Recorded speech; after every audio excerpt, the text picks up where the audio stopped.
Hi, Anupam. Good evening, everyone. Speaking on behalf of Anupam Rasayan Limited, I'm Lalit Jaising from Concept PR and your moderator for this virtual brokers and analyst event. I would take this opportunity to thank you for taking out time from your busy schedules to join us. We appreciate your presence and extend a very warm welcome to all of you.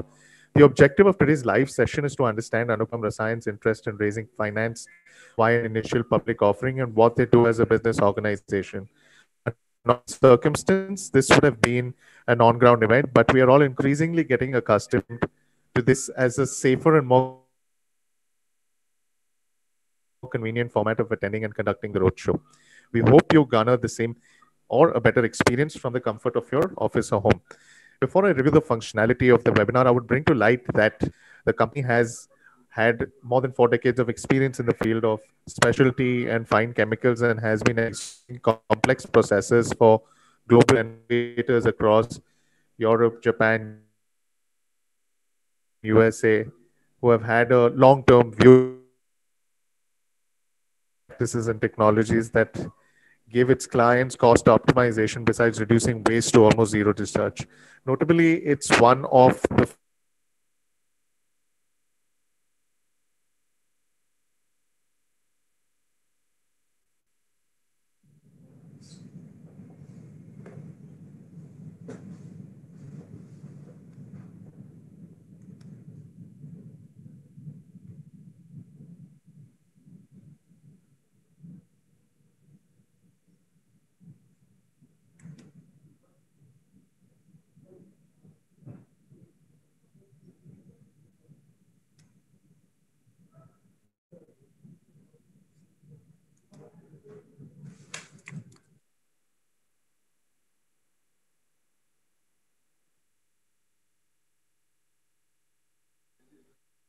Sorry, gentlemen, I had some issues with my internet.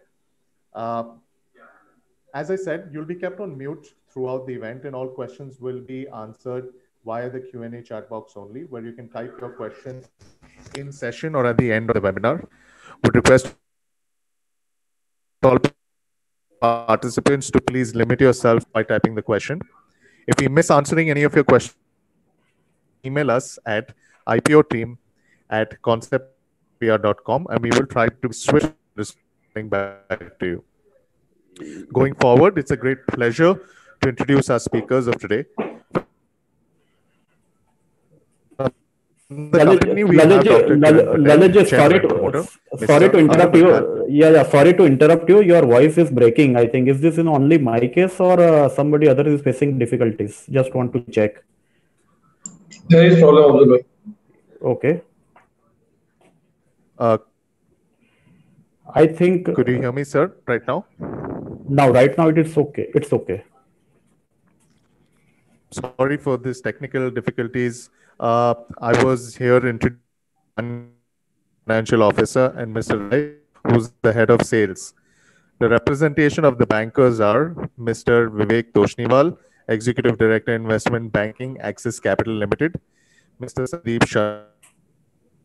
Sharma, who's the Vice President of Ambit Private Limited, Mr. Kunur Bhavishi, the Vice President of Securities Limited, and Mr. Hiren Cholia, Director, JM Financial Limited. On behalf of the company and the lead managers for the issue, let me thank all participants for being a part of this session. I now invite Mr. Kunur Bhavishi from IIFL Securities Limited to deliver the remark and commence this press conference. Lalit, ladies and gentlemen, thank you for taking time out today to attend the brokers and analyst meet for the IPO of Anupam Rasayan India Limited. On behalf of the company and the book running lead managers to the issue, which is IIFL Securities, Ambit, Axis Capital, and JM Financial, I welcome everyone. Today from the company team, we have Dr. Kiran Patel, who's the Chairman and Non-Executive Director, Mr. Anand Desai, who's the Managing Director, Mr. Afzal Malkani, Chief Financial Officer, and Mr. Ravi Desai, who's the Head of Sales. Chemicals is an interesting sector. It touches everything around us, but we do not realize it. It is very important for us to understand the importance of the chemical industry, which has touched all facets of our life, like agriculture, environment, food, hygiene, decor, transportation, and the list goes on. The US dollar 200 billion Indian chemical sector has become a very important piece in the economy, 10% of which is specialty chemical. Specialty chemical sector has been a sector of priority for the government and has got a shot in the arm post the COVID pandemic, with most global players looking to reduce their dependence on China. The strong tailwinds are expected to to drive growth for the sector over the next 5 years and beyond. It is anticipated that specialty chemicals will be the next great export pillar for India, which makes it a great opportunity for companies with established track record like Anupam Rasayan. Anupam Rasayan is one of the leading companies in the custom synthesis and manufacturing of specialty chemicals in India, which involve multi-step synthesis and complex technologies using in-house innovative process to achieve cost optimization for its customer. The company currently supplies 40 plus products to over 50 global and domestic customers across United States, Europe, Japan, and India. The fact that Anupam Rasayan has a very high customer retention ratio and a track record of supplies to certain customers for over 10 years is a testimony of its strong delivery and efficient operations. The company today operates with six manufacturing plants in Gujarat with close to 1,300 employees. Anupam Rasayan has been one of the fastest growing chemical companies with revenues CAGR of 25% between FY18 to 20. The revenues for 9 months ending December 20 was rupees 5,392 million, which is up 45% YOY, despite the COVID pandemic, with EBITDA margins about 24%, and majority of this revenue is coming from exports. Coming to the IPO details, the price band has been set at rupees 553 to 555 per share for a total issue size of rupees 7,600 million. This is a 100% fresh issue, with the IPO proceeds being utilized for repayment of certain loans taken by the company towards its capex and general corporate purposes. The anchor book will open and close on 10th of March, which is a Wednesday, while the main issue will open on 12th of March, which is a Friday, and close on 16th of March, Tuesday. The shares will be listed on both NSE and BSE. We are extremely excited to bring Anupam Rasayan to the Indian capital markets and look forward to your support in the IPO. I would now like to invite the company team to take us through the presentation. Thank you, Mr. Bhavishi, for the introduction to Anupam Rasayan's initial public offering and the issue's key highlights. I would now request the moderator to please play a short corporate audio visual of the company.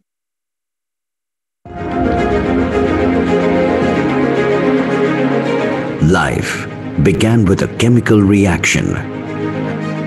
Chemicals form the building blocks of the life we live, and we at Anupam Rasayan India Limited know its true worth. According to the FNS report, we are a leading company engaged in custom synthesis and manufacturing of specialty chemicals in India.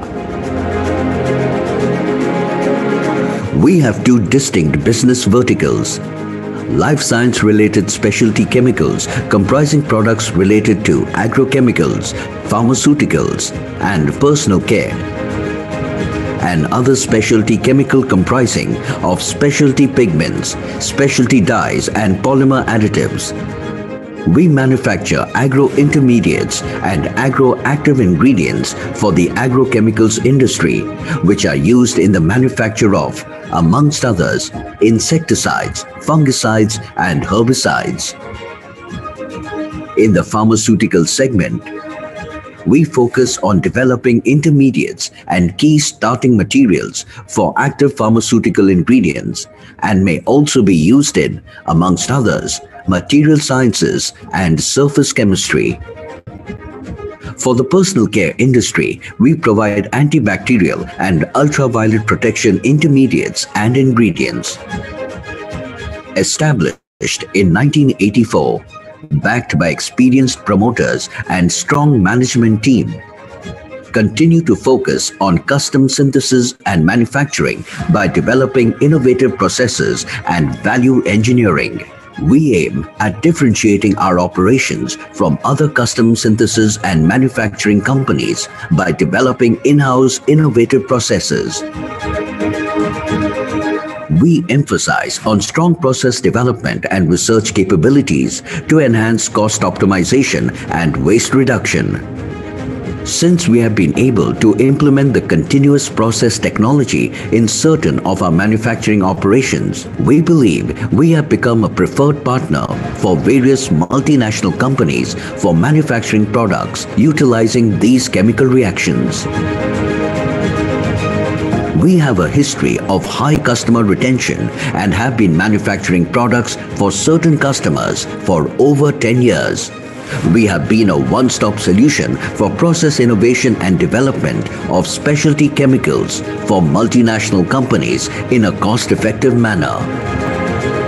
Strong and long-term relationships with diversified customers across geographies with significant entry barriers. Co-focus on process innovation through consistent R&D.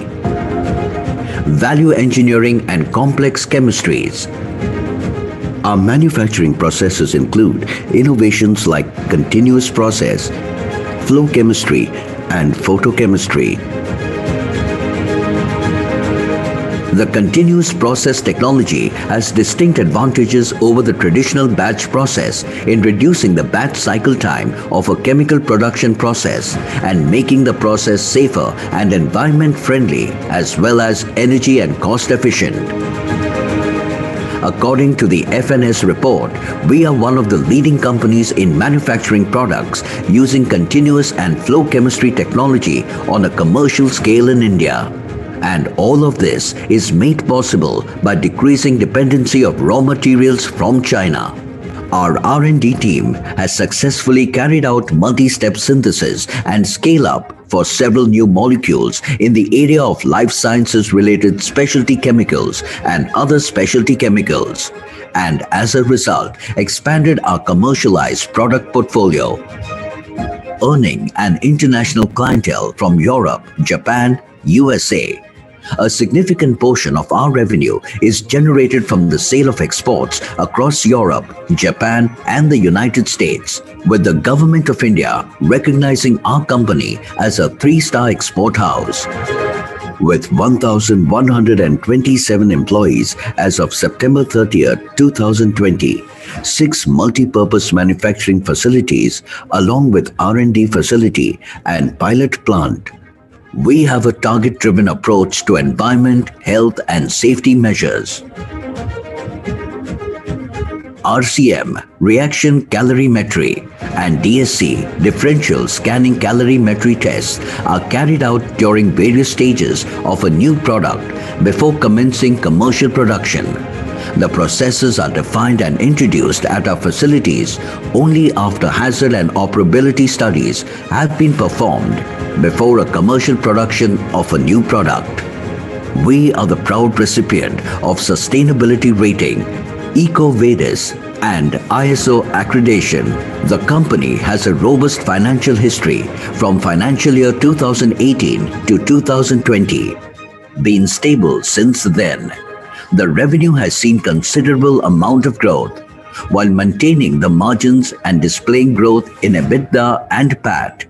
According to FNS report, with an estimated growth at 10.8% CAGR from financial year 2019 to 2024 to around $37 billion.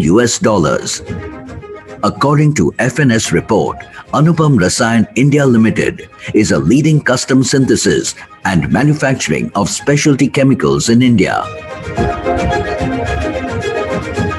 Automated manufacturing facilities with strong focus on environment, sustainability, health, and safety measures.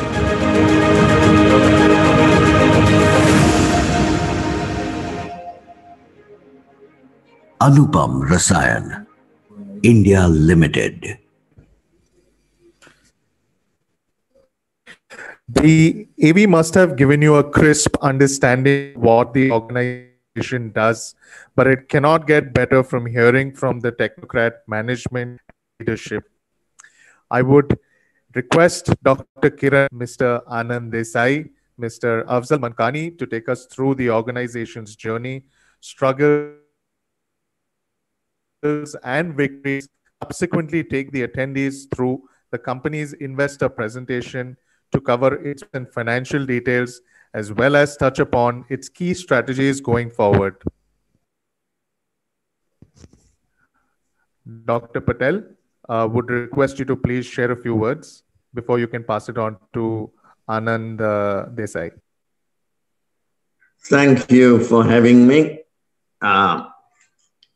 To our friends in the brokers and analyst community, this is a new way of meeting you all. I would have personally enjoyed interaction, but due to current circumstances, we'll be seeing you through the medium of the video conferencing. I am based in United States. The analysis that you are doing today was something I had to do 3 or 4 years ago. From a point of never investing in India, after meeting Anand in a philanthropic event, the personality of the partner was something that I was keen to look at. The character of somebody who you work with or partner with is very important. So not only is the business or opportunity, but the most important aspect is the character of your partner, because that determines and drives how the business will be in future. The opportunity that came to me also excited me because as a physician, I was dealing with a company that worked in the life sciences, and therefore I can pursue my mission of medicine in a different aspect. As you know, food and medicines are essential for our existence. And when you see an opportunity where you can be part of this, but more importantly, in an ethical manner, where you are doing things without hurting the environment and contributing to the society, is the opportunity I saw. The key ingredients of intelligence was there. So the human capital and intellectual capital was present. What was lacking to go to the next step was the financial means. And I consider myself fortunate to be able to step in at the right time and take the company to the next level. So the journey has been an exciting one. Sometimes nature, in a weirdest way, can be an advantage to us. And with COVID, the world understood the supply chain challenges better, experienced it, and that opened the doors even more for our company and our country. So this type of opportunities that have come in, and the way we have been able to scale up, the discipline that the company has, because anybody can throw money at a problem. So building a plant is not an issue, but having the customers knocking your door and telling you that I need your product, please give me something, is the situation in which Anupam was. And that made it important or easy decision for me to get involved. That situation is even there today, and in fact, in a much more compounded manner. So I believe that the next step we are taking in inviting the community and others to be part of this company so that we can all share our wealth and take this journey to the next level. Of course, this journey can be much better from the principals, Anand and Afzal and their team. So I will hand over this right now to Anand to explain to you what this company is about. So Anand, please take over. Thank you. Thank you, Dr. K. Hello, everyone. I'm Anand Desai, Managing Director of Anupam Rasayan. I welcome you all to this Brokers and Analysts Meet. Just to give you a brief background of the company Anupam Rasayan was started in 1984 by my father, late Mr. Suresh Chandra Desai. I joined the company in 1997, and the idea was to do something unique. And as the company did not have any direct export business at that point of time, and so took this opportunity in hands, and slowly we started direct export business by supplying specialty chemical products to major European customers. And today we have reached a point where we are globally recognized as a good custom synthesis partner for major MNCs. In Europe, Japan, US, and also for the customers, we are either a sole supplier or primary supplier. We are supplying certain products to these MNCs for more than a decade now, and in which reflects our approach to quality, safety, and sustainability. Also, till 2013, we had only 2 units. And from 2013 onwards, we are in an expansion mode, and today we have 6 units, out of which 4 units are in Sachin and 2 units are in Jagadia.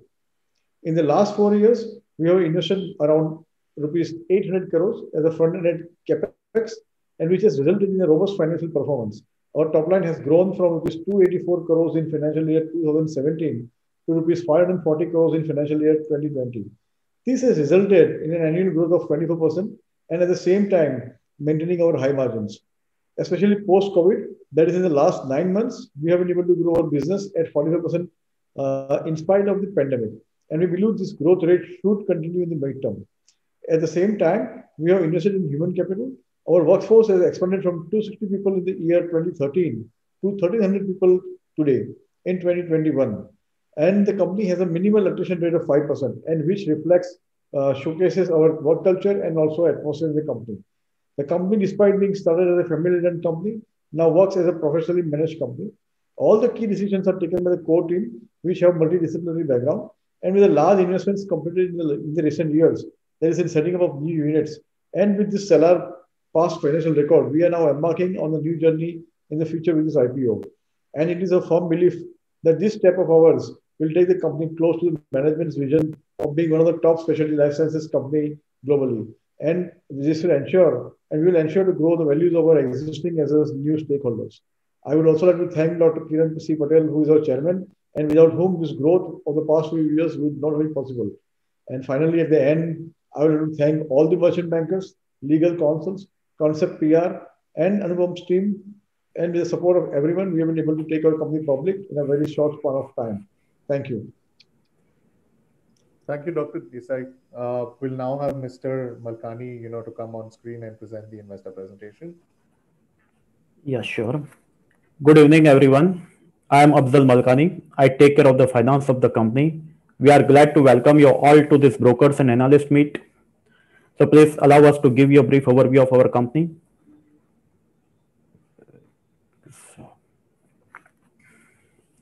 Yeah, can you go through slide number 8?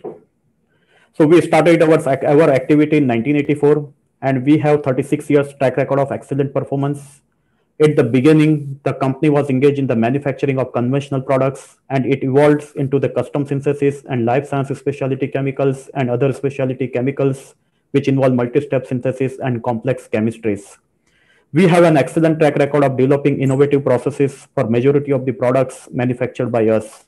And we have a differentiated business model of developing our own technologies rather than taking technical package from the customers. Our key customers are Syngenta, Sumitomo, Adama, UPL, and some other European customers. If we talk about the revenue, then in fiscal 2020, 68% revenue was from export and 32% was from the domestic market. Moving on to the shareholding part, Dr. Kiran Patel holds 42%, Mr. Anand Desai holds 34%, and financial investor Mr. Milan Thakkar holds 23% stake in the company. Let me introduce Dr. Kiran Patel. Dr. Kiran Patel was born in Zambia and moved to Florida in 1983. He is a cardiologist and a serial entrepreneur with investment in biotech, medical devices, and specialty chemicals. And at the time of and his last company at the time of exit had a revenue in excess of $1.6 billion. And more importantly, he is philanthropist and has donated more than $300 million globally in the area of healthcare and education. Next slide, please. Moving on to the key milestone of the company. The company was started in 1984 as a partnership firm. In 2006, we started supplying antibacterial product to European customers, and we are the sole supplier for this product, and we have a contractual agreement for that. In 2010, we started supplying Syngenta, an intermediate used in fungicide. We are one of the 2 suppliers for this product. In 2014, we acquired manufacturing facilities at Jagadia, 90 kilometers from Surat, with a capital outlay of $5 million. In 2016, the company was awarded Green Innovation Award by Corning Reactors Technology for the year 2015. And again in 2016, as a key milestone, we received a first tranche of equity investment from Dr. Kiran Patel. The background of this investment is that until 2015, we had only 2 manufacturing units, and the capacity utilization was 90%, and the further growth was not possible without expansion. So company decided to go for the expansion at our Jagadia facilities with the total cost of $40 million. So company went to raise the fund through private equity. And finally, company got an investment from Dr. Kiran Patel with a terms compared to better than private equity firms. And finally, Dr. Patel has invested $30 million. So we are fortunate to have Dr. Patel as an investor in our company. And this fund has played a vital role in the growth of the company.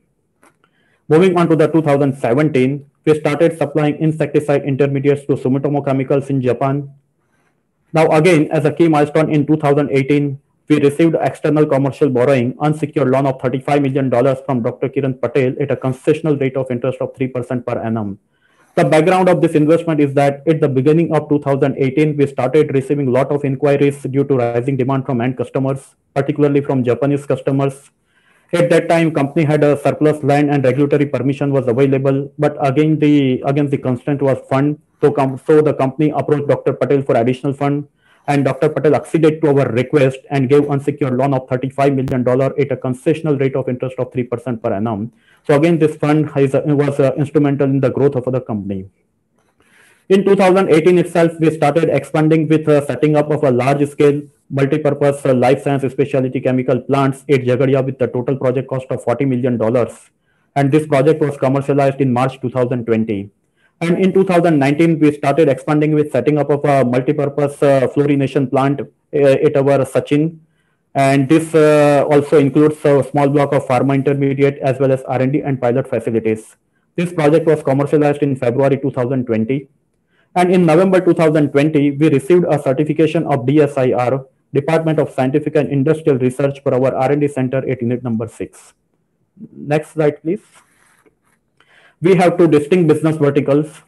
One is life science related specialty chemicals, comprising products related to agrochemicals, personal care, and pharmaceuticals, and other specialty chemicals comprising specialty pigments, specialty dyes, and polymer additives. In agrochemical, we manufacture herbicide, insecticide, and fungicide intermediate and active ingredients.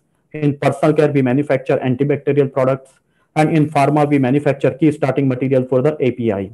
If we go to bifurcation of the revenue, then about 90% revenue comes from life science related specialty chemicals and about 10% from other specialty chemicals.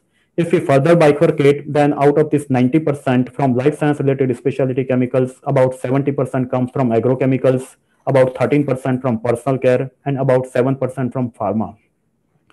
Next slide, please. So over the years, we have expanded our multi-step synthesis capabilities and complex chemistries such as diazotization and hydrolysis, fluorination, and bromination.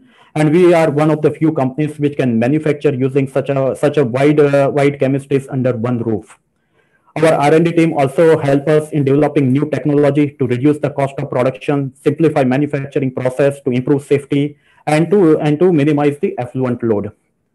Now moving on to the technology, then we manufacture many products using continuous process, and we continuously try and explore the possibilities to convert existing product and processes into continuous process.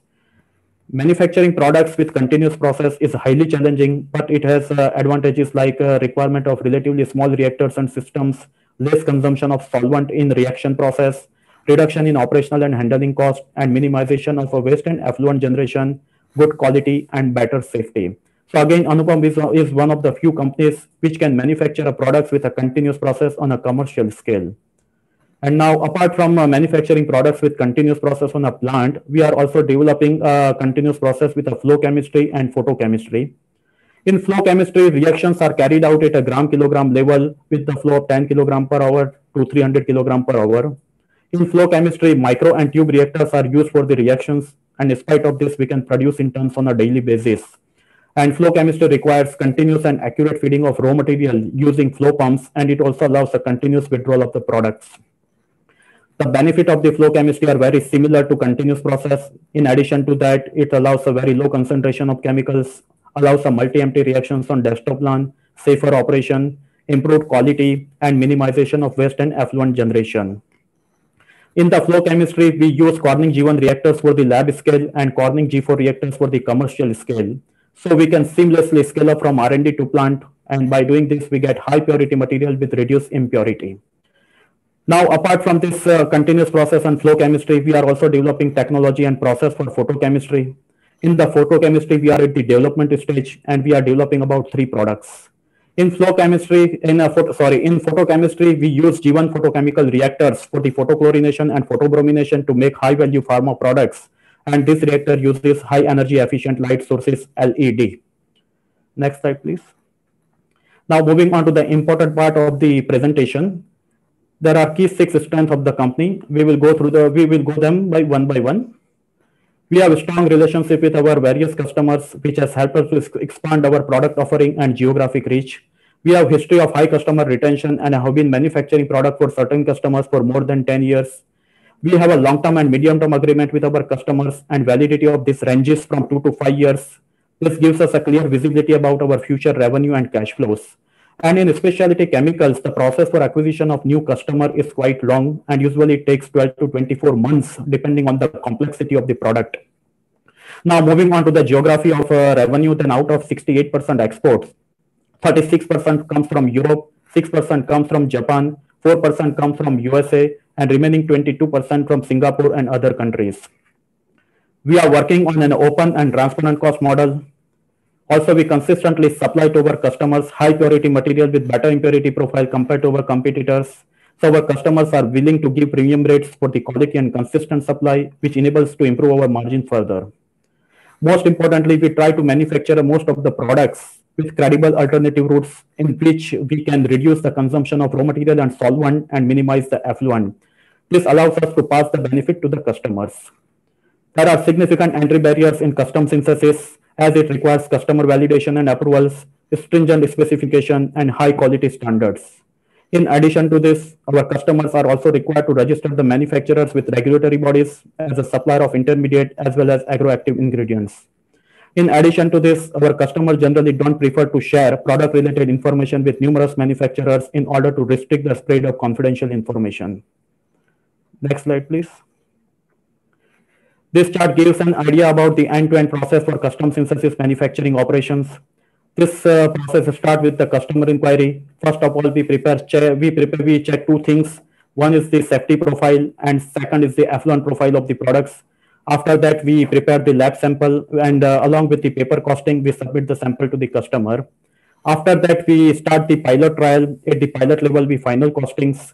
We also prepare a dossier of the products, and along with the final costing, we submit the sample to the customers. And upon receipt of the approval, we need to check, can we manufacture this product in our existing manufacturing facilities with some modification? If yes, then it will take 4 to 6 months. And if we need to set up a new manufacturing facilities, then it will take again 18 to 20 months. So end-to-end process from customer inquiry to commercial production is about 24 months for new products. Next slide, please. We have R&D facilities at our unit number 6, which is equipped with the laboratories engaged in the process development and process innovation. It helps us in pursuing efficiencies from the initial conceptualization up to the commercialization of the product. In addition to this, we have pilot facilities that has a capability to support a customer needs to perform a large number of complex chemical reactions. We have a dedicated team of 40 people working in R&D department. Our R&D team also oversees the transfer of technology from lab scale to plant level with backup strategies. So R&D have been instrumental in the growth of our company, and it makes our product commercially viable and sustainable. Next, please. Our commercialized product portfolio has expanded from 25 products in 2018 to 41 products in the current financial year. Our diversified product portfolio primarily consists of the product that we manufacture using innovative processes. Our diversified product portfolio also allows us a limited dependence on individual products. Therefore, there are very few companies in India that have such a diverse segments. Therefore, we are facing very limited direct competition from key Indian companies, enabling us to be in a strategic position to cater to the diverse market requirement. In a couple of products, we have also done a forward integration to capture higher value of chain. Now moving on to the supply chain. Out of our total procurement, 75% from domestic market and 25% from import. We have been able to reduce dependence on import by setting up of a backward integration plant as well as identifying alternative sources from India. Next slide, please. We have total 6 manufacturing facilities, out of which 4 are highly automated and are equipped with glass-lined, titanium cladded, and stainless steel reactors, enabling us to manufacture a diverse range of products. This high level of automation also allows us to minimize the number of employees required. All the manufacturing facilities are multi-purpose in nature. It gives us an ability to customize our product portfolio. Out of total 6 manufacturing facilities, 3 are multi-purpose intermediate plant, 1 active ingredient plant, 1 backward integration plant, and 1 fluorination plant with a small block of pharma intermediate. Here in the table, you can see the details about the installed capacity and capacity utilization of all these 6 manufacturing facilities. Our unit number 5 and unit number 6 were commercialized in March 2020. So the capacity utilization for both these units were 8% and 7% respectively. However, in 9-month 21, this capacity utilization increased to 43% and 67% respectively. Now moving on to the analytical part. Then we set up a new laboratories in 2016 and acquired equipment like HRGCMS and ICP-MS. High resolution gas chromatography mass spectrometry is used to detect dioxin-furan, which is one type of impurity which we can measure till the level of picogram per gram. And we were the first private company in Asia to have this equipment. So we do all analysis in-house and we are not dependent on any outside laboratory. So it gives us a quick results and we are able to maintain secrecy. Now moving on to the capital expenditure, then in last 4 years, we have incurred a capital expenditure of 800 crores. This includes worth rupees 400 crores for unit number 5 and unit number 6, which were commercialized in March 2020. So this front-ended capex in infrastructure is also key strength of the company. Next slide, please. Environment, health, safety, and sustainability measures are at the core of our operation. On environment side, we are zero liquid discharge for most of our manufacturing facilities.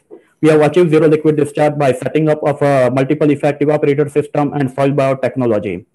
To improve process safety, we acquired equipment like reaction calorimetry and differential scanning calorimetry.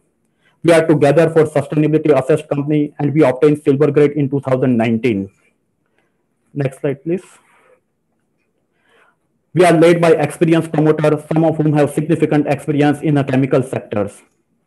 Dr. Kiran Patel, chairman, one of our promoters, and a serial entrepreneur having a significant experience in the healthcare sector and certified to practice medicine in the state of Florida. You can see some more details about his degrees, his certification, and his association with the external organization. Our second promoter and founder, Mr. Anand Desai, a managing director, has experience of more than 28 years in the chemical industry. He holds a bachelor degree in science from Vinoba Bhave University. He is a journal chairman of CII, Southern Gujarat region for FY21 and member of CII's National Committee on Chemicals and Petrochemicals for FY21. Our third promoter, Mrs. Mona Desai, vice chairperson and full-time director, she has an experience of more than 18 years in the chemical industry.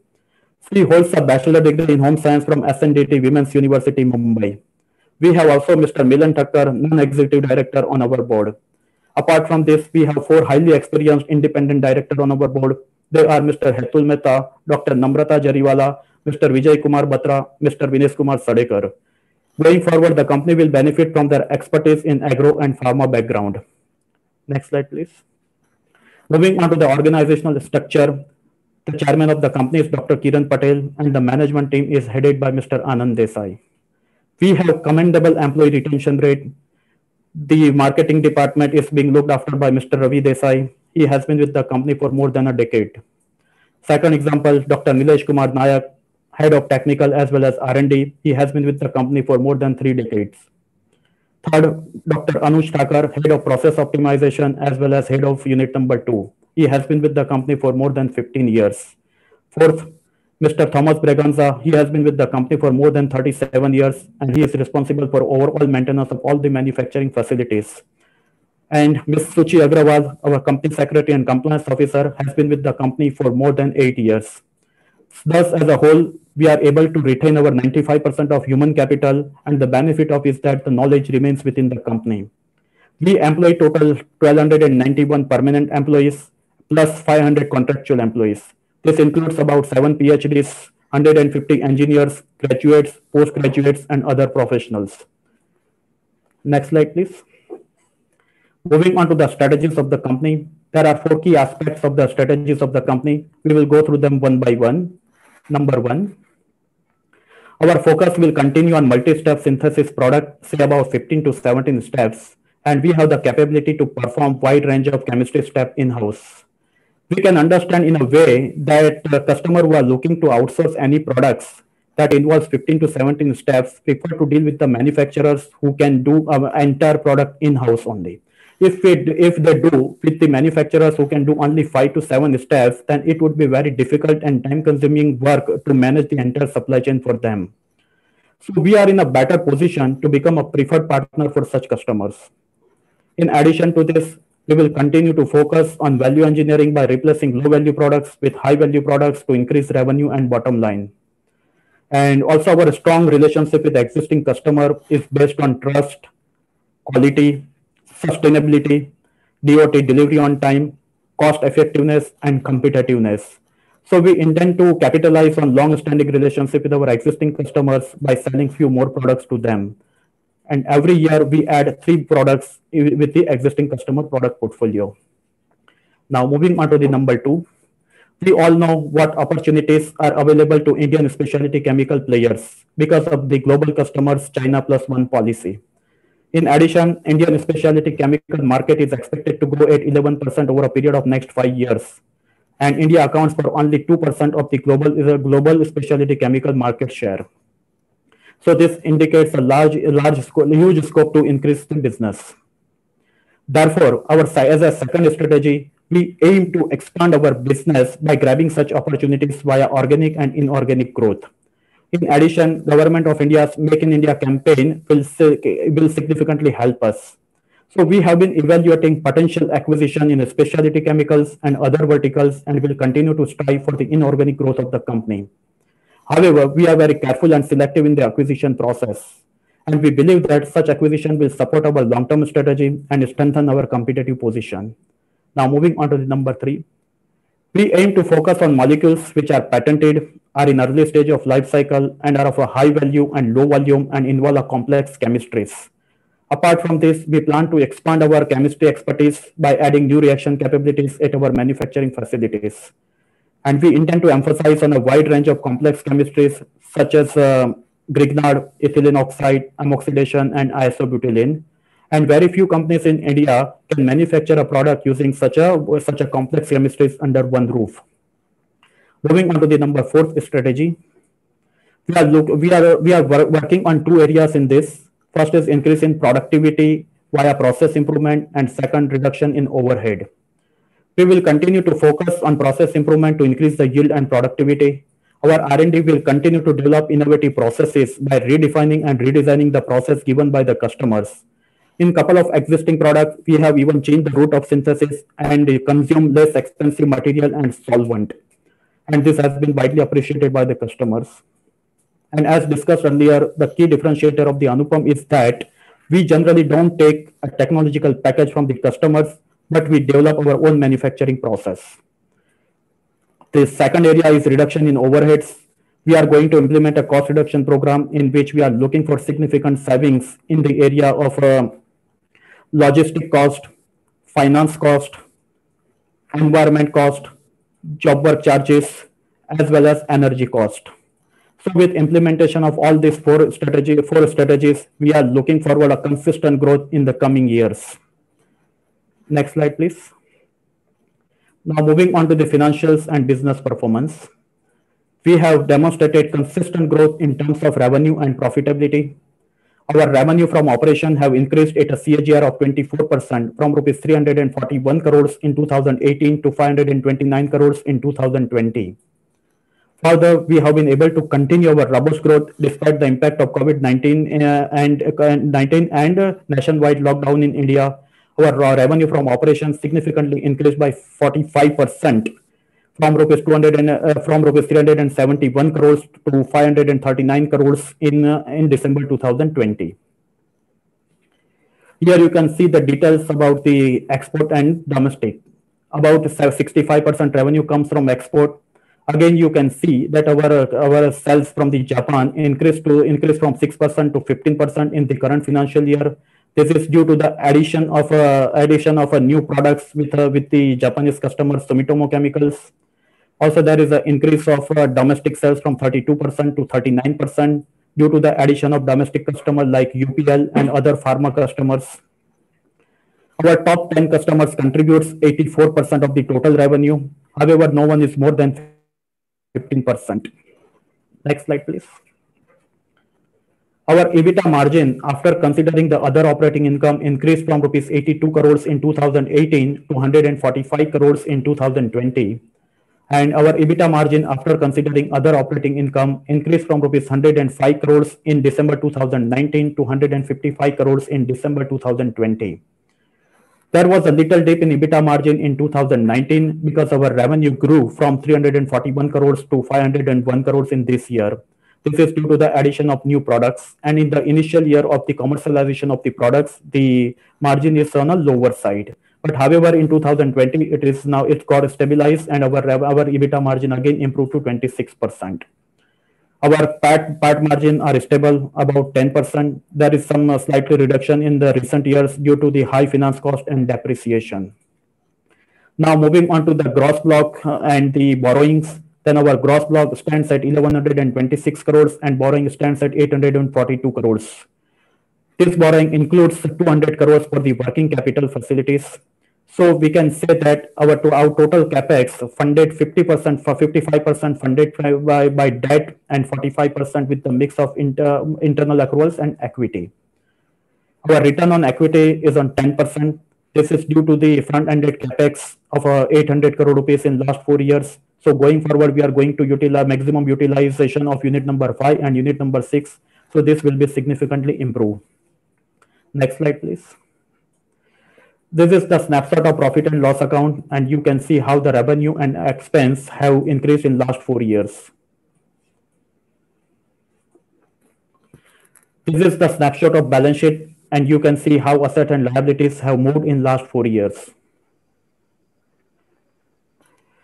So now we have largely covered the presentation. We can now open the floor for the Q&A. Thank you. Thank you, Mr. Malkani, Mr. Desai, Dr. Patel, to take us through, the presentation. With India's chemical industry having a great impetus, augmented by government initiatives, low-cost offerings, offshore strategy, and focus of global investors, Anupam surely ceased to stand tall in custom synthesis and creating a niche for itself in high-end complex chemistries catering to diverse segments like crop protection, pharmaceuticals, and personal care. We hope the attendees have captured enough and more understanding of Anupam Rasayan's business model, its financial soundness, and differentiated product portfolio. Before the floor is open to ask questions, I would like to reiterate to type your name and organization details in the Q&A chat box for the moderator to take note and address your query. Note, in the interest of time, we will be restricting the number of questions and repetitive questions would be skipped. Anand, the first question is addressed to you. On a lighter note, how did the name of Anupam Rasayan come up? And what is the significance of the logo? Yeah, Lalit, the name Anupam is from a family business which was started in 1930s in Indore by my maternal grandfather. And we carry forward that same name. And of course, in Sanskrit, Anupam means the best or rather incomparable. So that is the history behind the name Anupam. And of course, Rasayan is chemicals. That is for the name and for the logo. These are three leaves which showcases our understanding of that what is sustainability, and blue ring is the sun growing as well as it's a water which showcases that we are committed towards the environment. So that is what the logo stands for. Thank you. Thank you. Why has there been a focus particularly on the crop protection segment? Could you justify? To be honest, we are not, we are basically end sector agnostic. I mean, we do not focus on a end sector. We are mainly into group chemistry. So we are very good in some chemistries which we focus upon.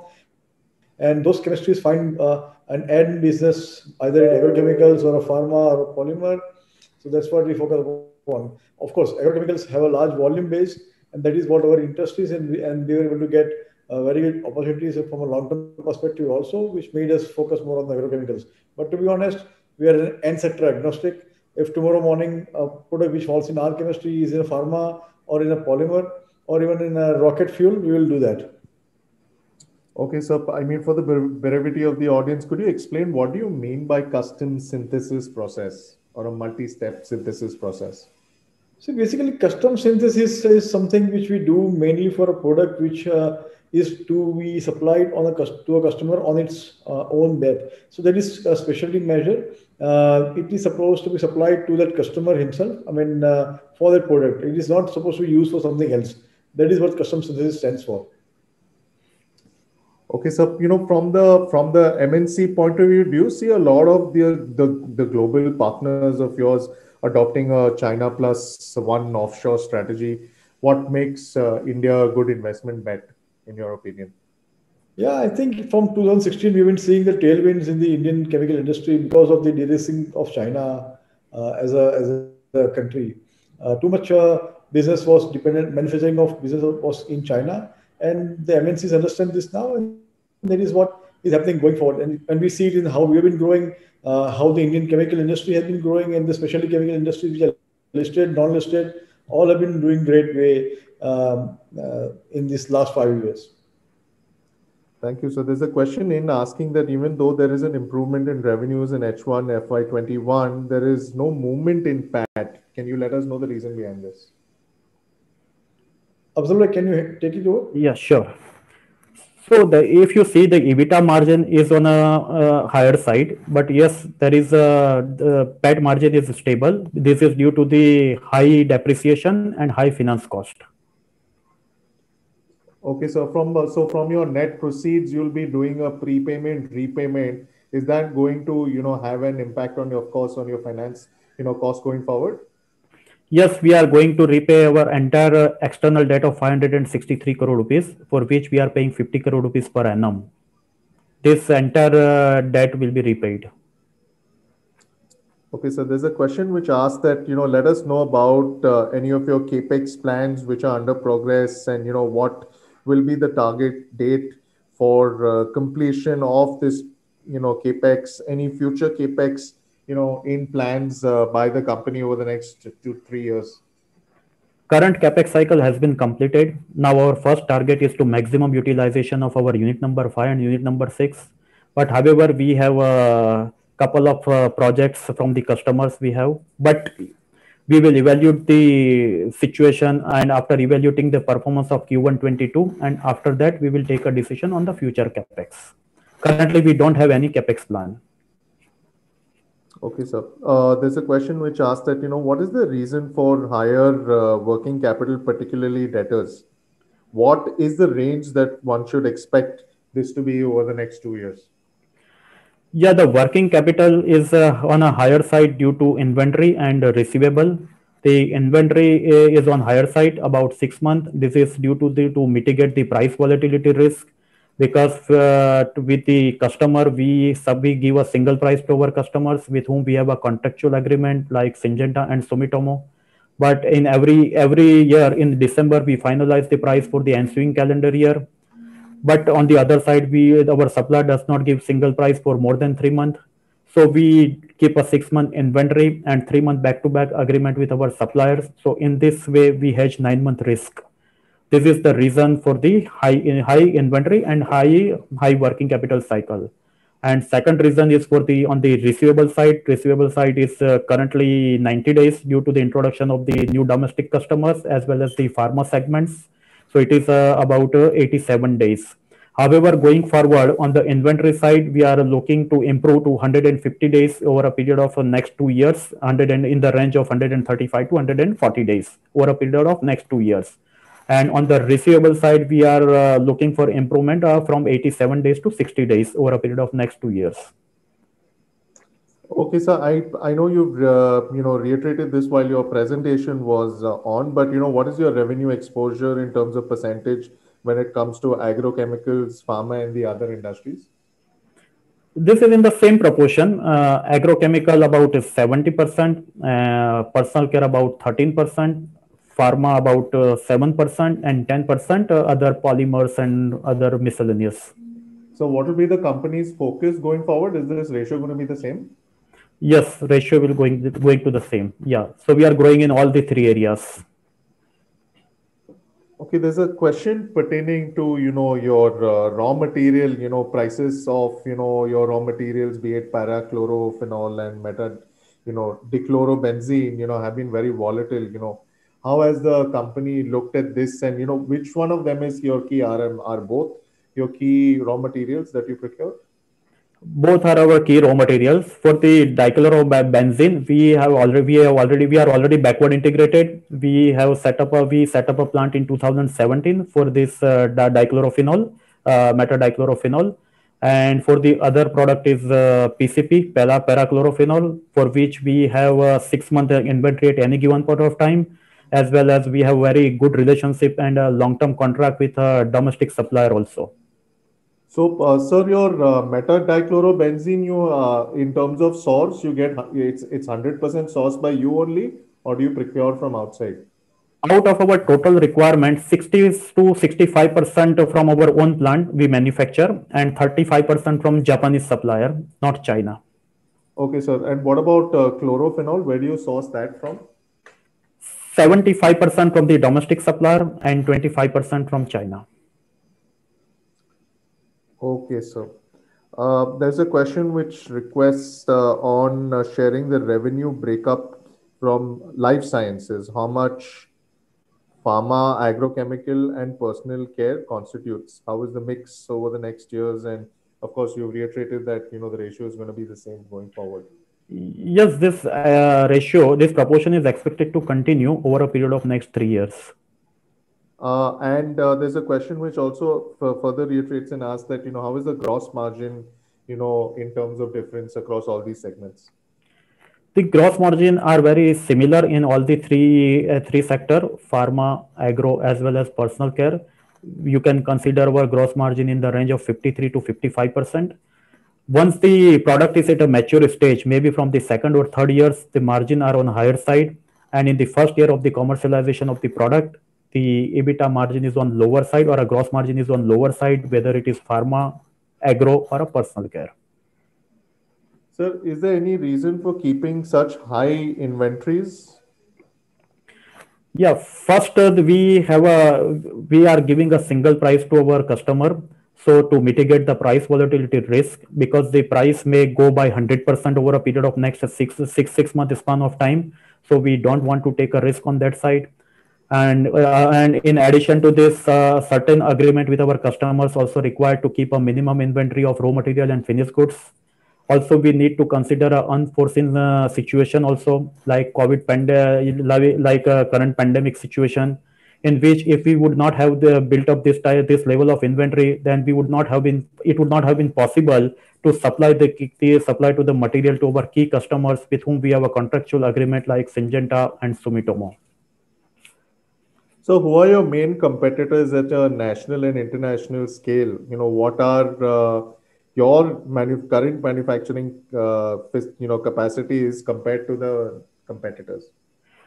Generally, we don't compete with any of the Indian companies, but you can say that in the similarity of the business model, you can consider as PI, Naveen, SRF, and other one or two companies, Deccan. In a similarity, we are in the same different model, but we don't compete with each other. Okay, so could you, throw some light and give some salient features of, the recently, set up Unit 5 and 6? The new capacities are also fast reaching its optimum utilization. Do you have any further plans for CapEx? The unit number 5 is a highly automotive and mainly for the active ingredient plant.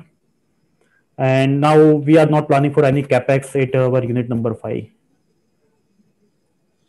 There's a question with respect to CapEx, sir, which also asks that, what kind of growth do you see the 800 crore CapEx, bringing you, in the next 2-3 years? We can, considering our current gross block, you can consider the average industry standard of 1.45 to 1.5 asset ton. Okay, so there's a question which asks that, what is the advantage of own process technology as well as taking technicals from customers in terms of product sales price and EBITDA gross margin, if it's done by customer process? Yeah, Ravi bhai, would you like to take this? Yeah, hi Lalitji. See, in terms of the key difference, obviously, if we have our own technology, then that is the added advantage because that's where the key strength and that's where you can optimize the margins as well. And as Abdul also mentioned earlier in the presentation. So this is also one of the key reasons for the bit of higher margins than the other companies. Second is from the manufacturing point of view. When we see it from the customer's technology, obviously each and every company does a bit of optimizer, but then you are completely dependent upon them. So that is the key differentiator. When you develop your own technologies, you are completely reliant on our own technology. And wherein, as we have seen earlier within the presentation, for many of the processes, for many of the products, we define our own technology, which can be, something like a continuous process or, redefining of the entire route. So that is a significant difference, using our own technology as well as, following the technology from the customer. Thank you, Mr. Desai. There's a question which asks that, what is the kind of asset turn that you're expecting, on the 400 crore capex that you've done on Unit 5 and 6? On an average, same as one as a industry standard, which is 1.5, you can look for. Okay, there's a question which states that the increase in inventory and debtors is more than the EBITDA. Please explain how management plans to improve its cash flow. As we discussed that over a period of next 2 years and from the next year onwards, we are going to propose to our customers to decide the price half yearly instead of annually. And if we do this, then we will be able to curtail inventory to some extent. And we have already initiated the discussion with our customers. So if we do this, then our inventory will improve to 150 days. And after that, from the next to next year, it will further improve to 130 days. And as we discussed also on the receivable side, also we are looking for significant improvement. Okay, sir. There's a question which asked why has your ROE fallen, to 10% in 2020? Yeah, I would like to inform you that till 2015, our ROE was more than 20%, and in the couple of years, it was more than 30% also. But we started our expansion from 2017. So from 2017 to 2020, our fixed asset utilization was on lower side, as we discussed. So that's the reason. So that is the reason. Consequently, our ROE is on the lower side. And and we believe that especially for every specialty chemical companies, the time comes for every 5 to 7 years in which we need to invest. Everyone have to invest heavily into the infrastructure for the future growth of the company, and this is not limited to plant, but only in the purchase of strategic adjoining land, surplus utilities, as well as setting up of R&D and pilot facilities. And in addition to this, I would like to add that out of this 800 crore capex, 150 crores have been utilized for the supporting capex, like as I mentioned, purchase of a strategic adjoining land for the future growth of the company, as well as the R&D and pilot facilities, backward integration plants, 75 crore rupees for which we didn't get any revenue. So considering all these aspects, we are, and also we are going to implement some cost reduction program also. So considering that in next over a period of next 2 years, we are looking for significant improvement in ROC and ROE. So your top 5 products, how much do they contribute to your top line? And what is the product life cycle stage that these products are at? Are they, at a pilot stage, or are they commercialized? Subsequently, there's a question which asks that, do you see any risk in any of these products? Yeah, Laliji, in terms of the product life cycle, the products that we manufacture are, the end product are something like the patented, as well as, in case of the intermediates, the end products are recently patented kind of things. So significant amount of product life cycle is still available within there. Apart from that, there are some of the products which we started manufacturing are, some of the key intermediates or the advanced intermediate for the recently launched end products. So the products are recently launched something in 2017, 18. So those are the products that has significant amount of or the time frame into the lifespan left. So what about the contribution of your top 5 products? This is about, you can consider in the range of 50%. Okay, sir. If you could explain the reason why immediately post-product commercialization margins are lower at EBITDA level? Due to the teething troubles in the first year of the commercialization of the products, whether it is pharma, agro, or a personal care, yield is on a lower side. Lower side means it gives the EBITDA margin of 20 to 21% against our normal EBITDA margin of 25%. But once the product matures, then gradually the EBITDA margin improves to 27 to 28%. So that's the reason we are considering our average EBITDA margin in the range of 24 to 26%. So what will be the post-issue debt on the books? After that, I think 25 crore rupees in the form of a working capital and 235 crore rupees unsecured loan from Dr. Kiran Patel. Okay, so there's a question which states that how many molecules are there currently at the R&D stages? We have been working on 45 to 50 products in our R&D and pilot facilities. Okay, sir. There's a question which states, what will be the peak asset turnover? From where do we see growth coming from? If you can specifically speak of some products and applications from where the growth can come in. Yeah, as earlier I mentioned, we can consider the industry standard, which is 1.5 as our asset turn. And for the growth segment wise, in the same proportion, 60 to 70% from the agrochemicals, about 10 to 12% from the specialty chemicals, and about 8 to 10% from the pharma. There's a question which asks that what has led to a fall in the total number of customers from 55 in 2020 to 45 as on September 30th, 2020. Yeah, Lalitji, as we discussed, the top 10 customer contributes 84% of the revenue. So this is irrelevant actually to look at the total number of customers, because just for example, we have one product which is one for dioxin, for which we have multiple pharma customers. In 2019, it was 20 customers for this 15 crore revenue. And maybe in the next year, in the current year, it may be only 10 customers for this 15 crore rupees revenue. So we need to consider only top 10 customer contribute 84% revenue.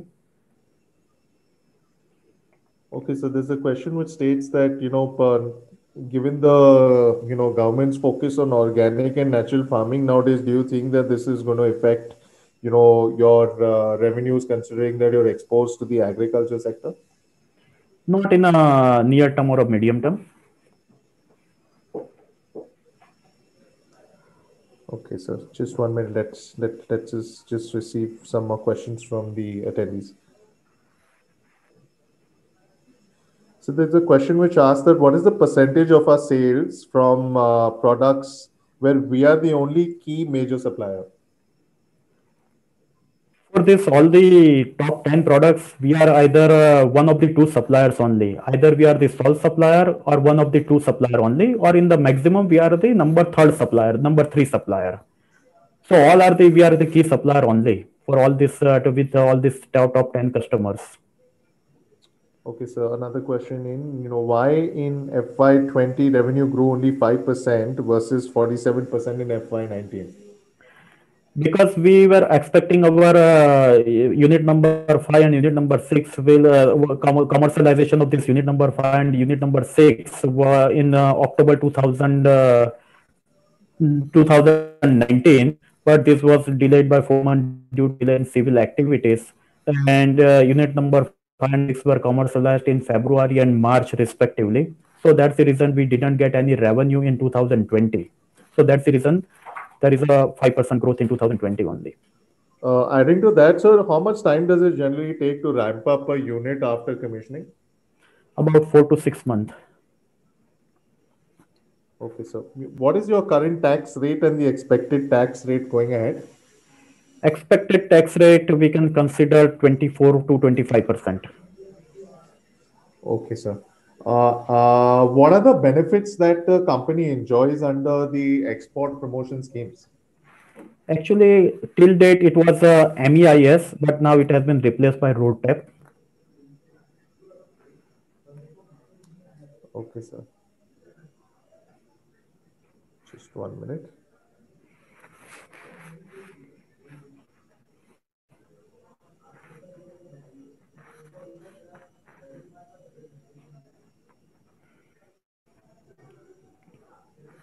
At this given moment, could you disclose what your current order book position is? We are not at a liberty to disclose the order book position, but we can say in a way that we have for the 50% of the revenue, we have a contractual agreement with our customers. For 25%, though we don't have any contractual agreement with customers, but we have a long track record of offtake from customers. Okay, and given the low cash flow, would you be needing any additional debt in the near term? No, maybe in the form of working capital requirement as and when required basis. Okay, sir. Any product that can get benefit under the PLI scheme? No, this PLI scheme mainly in the pharma, so we are not getting any benefit under PLI. Okay, so there's a question which asks that, just 1 second. What is the total investment from Dr. Patel and what average price was, has it been paid at? I think total investment in the form of equity is about $76 million and $35 million as an unsecured loan at a concessional rate of interest of 3% per annum. Okay, a question further states that, will the 51 crore loan repayment due to KPI LLC to be done, will it be done from the fresh issue proceeds? No, this will be from the internal accruals of the company. Okay. Any other business interest of the Indian promoters or any other group companies in a similar business? We have a subsidiary called JIPL. What is its role? Yeah, for the JIPL is only for the purchase of the key raw material for the confidentiality point of view. Otherwise, there is no activity except this trading activities for the key raw material. And I think revenue is about 15 to 20 crore rupees per annum. Okay, so how many new clients have we added in the last 3 years in our top 10 clients? What is the pipeline of new customers you expect? And the concentration of the top 10 clients, is it expected to reduce? I think out of this current top 10 customers, we have added about 2 to 3 customers. And going forward also in over a period of next 1.5 years, we are going to add 3, 4 customers. This means industry leader. Okay.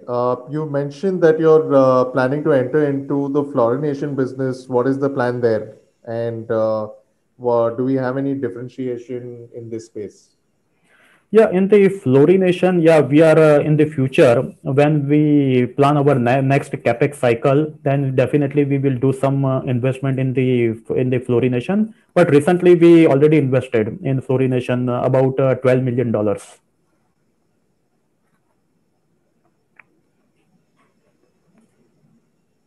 Okay, sir.